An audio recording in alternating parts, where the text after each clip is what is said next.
Every framework you trust was built inside a context, calibrated to handle a specific level of complexity and physical conditions.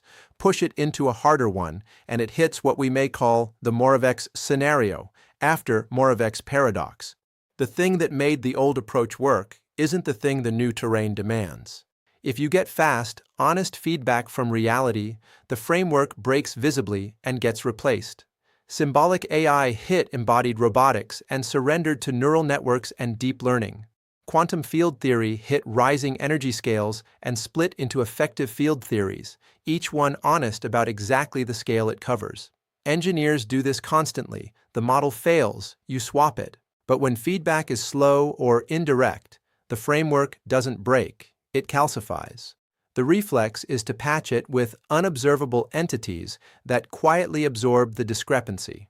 Some patches don't survive long. The luminiferous ether held up the wave theory of light until Michelson and Morley found nothing there, and hidden variables held up classical realism until Bell's theorem and the experiments that followed shut the door. But without a decisive test forcing the issue, the patch can run indefinitely. Epicycles saved geocentrism for over 1,000 years, and dark matter and dark energy have been doing the same job for the standard cosmological model for decades now. Same scenario every time, same reflex every time. What separates a patch that dies in a decade from one that survives for centuries isn't the framework, it's whether reality is ever forced to answer.